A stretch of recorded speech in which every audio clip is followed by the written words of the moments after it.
Chapter 11: Vertical Integration and the Scope of the Firm, presented by Sophie, Dominique, Joanne, and Shirley. Let's first start off with the transaction cost and the scope of the firm. Although the capitalist economy is frequently referred to as a market economy, it's actually comprised of two forms of economic organization.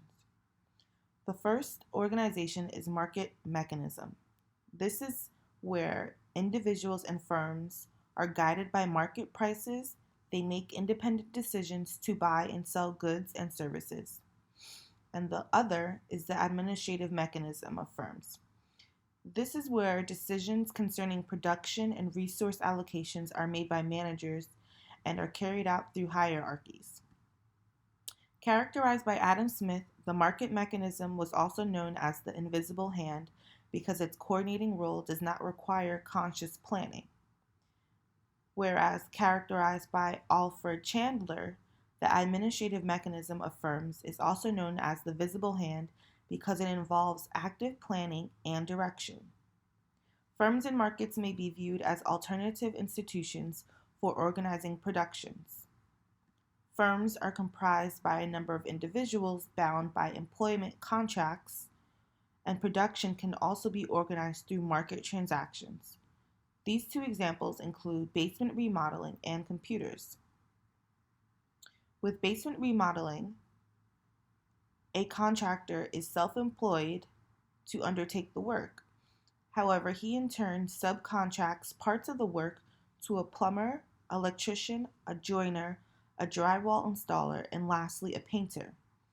Although the job involves the coordinated activity of several individuals, these self-employed specialists were not linked by employment relations but by market contracts.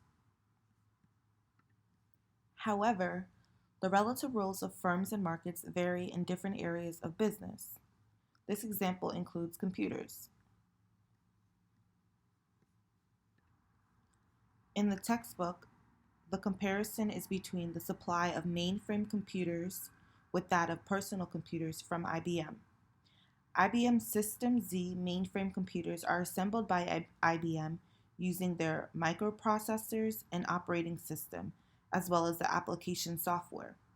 IBM also undertakes distribution, marketing, and customer support, whereas HP laptop computers are manufactured by Flextronics, Qualcomm, and other companies using components produced by firms such as Intel, Seagate, and Samsung. Their customer support is also outsourced to companies located in India and Southeast Asia. So far, we have considered the overall scope of the firm. When it comes to the cost of vertical integration, there are many factors to consider when using this strategy. For example, identifying the difference in optimal scale between different stages of production. The text uses UPS as an example. As we all know, UPS is an express delivery service. UPS vans are manufactured in Michigan by Morgan Olson. Would it be cost effective for UPS to build its own vans? The answer is no, because it would cost much more to have UPS manufacture their own vans. The cost of having another company manufacture the vans actually costs much less and is well below the minimum. Manufacturing vans is not one of UPS's areas of expertise. They provide express delivery. Vertical integration would not work because management systems and organizational capabilities are completely different. Vertical integration changes the incentive between vertically related businesses. One approach to creating a stronger performance incentive within vertically integrated companies is to open internal divisions to external competition. When investing in an unattractive business, the vertical integration strategy isn't helpful. For example, the text mentions McDonald's and that they chose to not use the backward integration. Backward integration is when a business buys and controls the supply chain of another business. McDonald's didn't want to invest in a beef and potato growing business due to a low profit in the agriculture industry. If it was profitable, McDonald's would buy a beef and potato company that would supply McDonald's directly to ensure that they would always have the beef and potatoes to make hamburgers and french fries. The vertical integration strategy has some added risks. The reason being, if problems start to arrive at any one stage of production, it will have a profound impact on the profitability at any other stages. It will have a domino effect, which will eventually cause a decline in profit.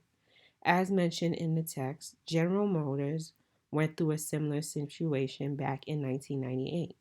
General Motors' brake plant went on strike, which put everything else at a standstill. The text provides a great illustration of vertical integration used by American Apparel. American Apparel has 160 retail stores across 10 countries, which allows for a super fast design to distribution cycle.